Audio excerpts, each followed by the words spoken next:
There are many factors that decide whether you succeed a boss encounter, like damage, CC, support, and mechanics. If everyone just did damage, then you wouldn't get very far. While the Soul Beast is a great pure DPS for Rangers because of its burst potential, it doesn't provide much else, so you're relying on your team. If you're looking for something with still good damage, but more utility for its team, then check out the Power Hammer Untamed. The Untamed has a melee burst playstyle, which is simple but satisfying in Guild Wars 2 endgame PvE. I'll be detailing how to play this hammer playstyle, which includes an Alacrity providing or pure DPS variant, which you can use the same gear for, but swap some traits and skills. The equipment is full Berserker with the Rune of the Scholar. Take a hammer and a longbow, though you'll be using the hammer as your main weapon. When you can't go in melee, the longbow can be useful. The critical hit cap is reached on this build by adhering to a flanking positioning due to the skirmishing traits. Make sure you stand behind or to the side of your target if possible to increase your damage. For the pure DPS variant, take all the damaging traits in skirmishing and marksmanship. Some of them are kind of awkward and don't seem like the best choices, but that's because there aren't many good choices here. Mostly remember that you need to flank the target to get those damage bonuses from Hunter's Tactics.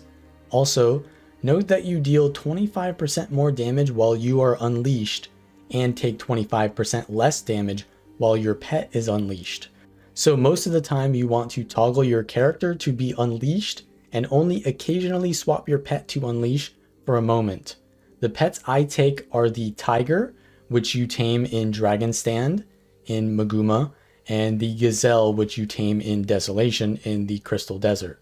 Make sure to control right click all of the Tiger pet skills and the first skill of the Gazelle, because that will automatically cast them when they're off cooldown. So you don't need to manually cast them to keep up their damage.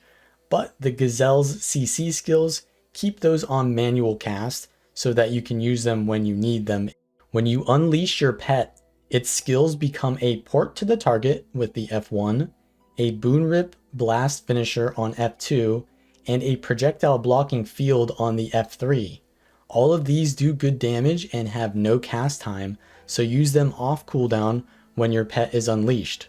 When you swap from the pet unleashed to yourself, you gain access to ambush skills, which change your first skill. On the hammer, it's a whirling attack that gives stability, and on the longbow, it's a multi-shot that will spread out some arrows that reduce the cooldown of your other longbow skills. These ambushes aren't that important, but what is important is keeping up the 25% extra damage while being unleashed as much as possible, while also toggling your pet's free unleashed damage when it's convenient to do so. Also, your hammer skills will have two different effects depending on whether you are unleashed or not. Generally, they do more damage when you are unleashed, and when your pet is unleashed, they do some sort of CC or utility. The most important skills to land are the Unleashed Hammer 4 and 2 because they do the most damage. The 5 is also good damage, but it can be saved for its gap closer situationally, or it can be used for a CC if you unleash your pet. Same thing with Hammer 3, it will hit with a daze and then hit with another daze if the first lands. Frost Trap and Exploding Spores deal heavy damage, so use these when Hammer 4 and 2 are on cooldown. Try to place the spores in the center of your target, or some will not land. Signet of the Wild gives not only you but your pet more damage, so it's the highest damage increase to keep this on passively. Then you have some options for your elite skill. Forest's Fortification is the most reliable because you can use it to survive in high pressure situations. Entangle can be used in niche fights like Deimos or Gorseval, where the Immobilize can make a difference, or Strength of the Pack to keep might up on your pet, which is very minimal damage increase. The DPS rotation is quite simple. Stay unleashed and use the Hammer 4 and 2, then Frost Trap and Exploding Spores. Hammer 5 and Hammer 3 while unleashed if you don't need to save them for CC, When all of those are on cooldown, unleash your pet and use all the F1 through 3 abilities while casting your heal skill to grant all the boons you have to your pet to increase its damage. Then immediately swap to unleash yourself again and use the ambush skill if hammer 2 and 4 are not off cooldown. If for any reason you cannot be in melee range for the next several seconds, swapping to longbow can be useful. Use the longbow 2 rapid fire to start, then cast longbow 5 barrage.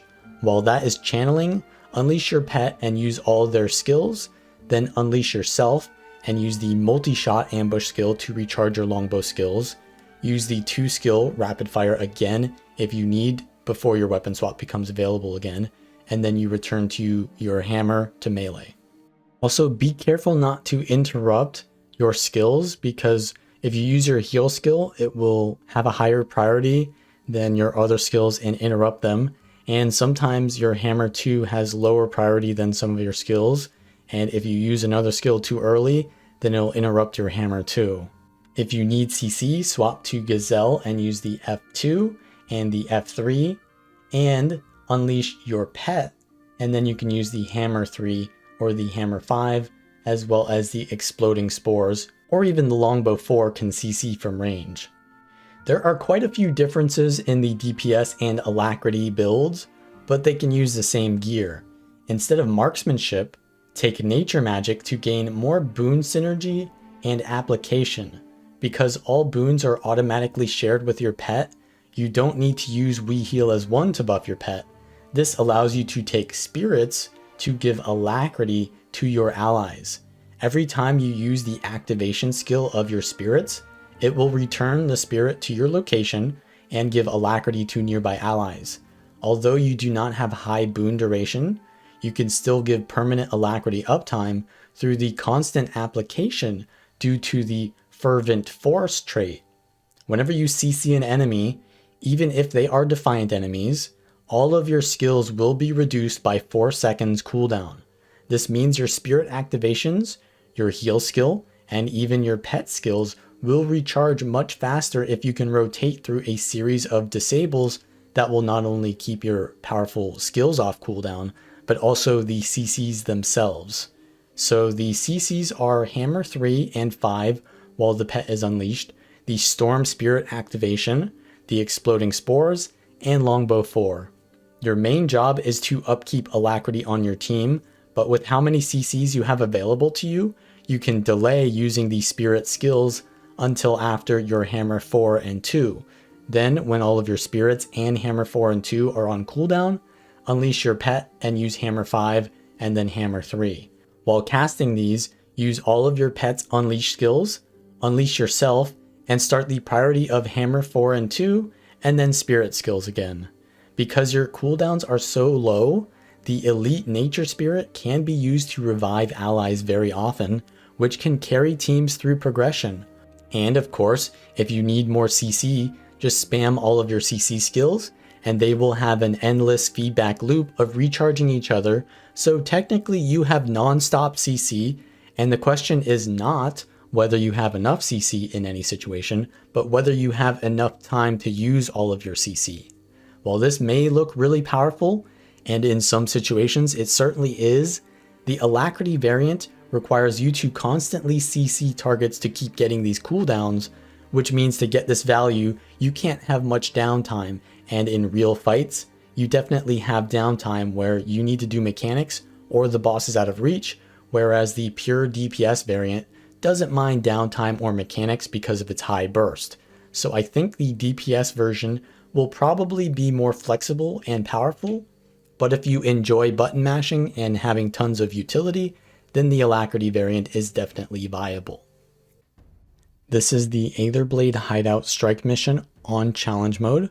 I'll be showcasing the Hammer Untamed Alacrity variant, because even though I think that the pure DPS variant is going to be more popular and be more powerful, I think that showcasing it is really not necessary because it's pretty simple to play, and we'll get more value out of showing the Alacrity version because it's a little bit harder to play and there's a lot more playmaking and utility to it.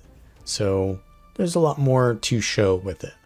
So in this fight, we have the ability to block projectiles, because as you can see, my pet's blocking all those projectiles that come out. And since I can keep reducing the cooldown of my pet's abilities, I can keep using the enveloping haze and block those projectiles and prevent my team from taking a lot of damage. And our firebrand and maybe a mech who are using like barrier signet, they don't necessarily need to take those utilities because I've got all of the projectile block covered, which is baked into my elite spec. I don't have to like invest into it and like remove something else. I've already want to use that as part of my build.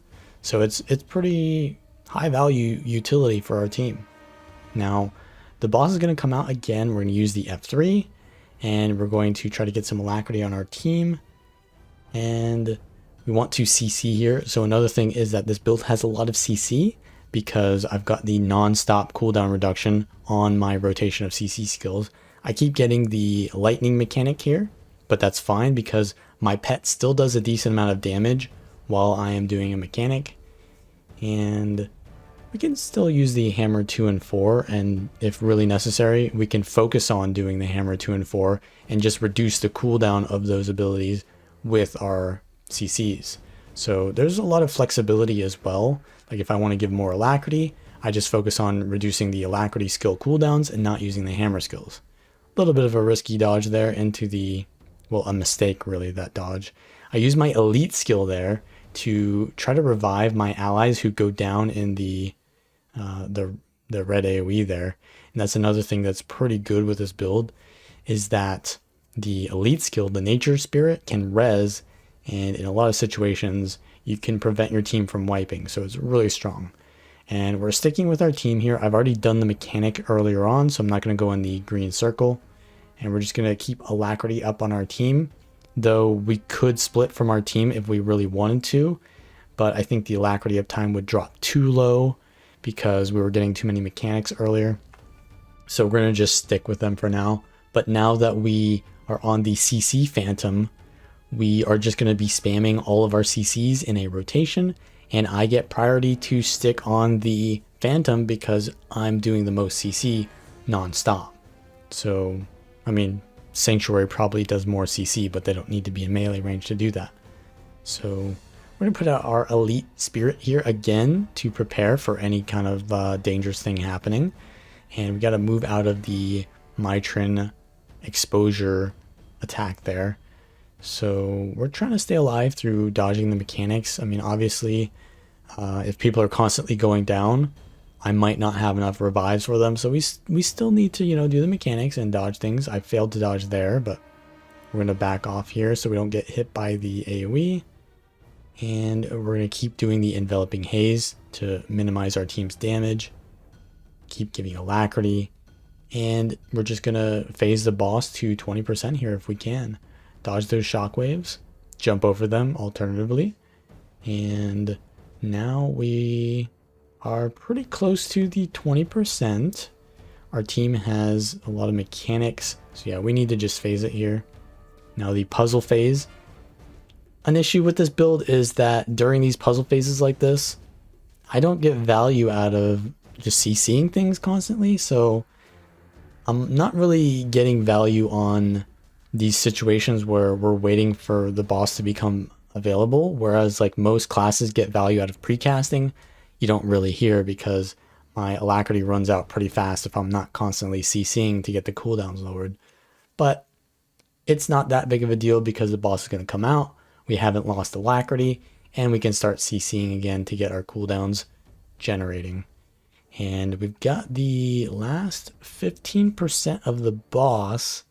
So we're just going to try to keep our team alive, save our elite skill, not use it for alacrity because we want to use it to revive people, not to just give alacrity because the alacrity uptime is going to last till the end of the fight at this point.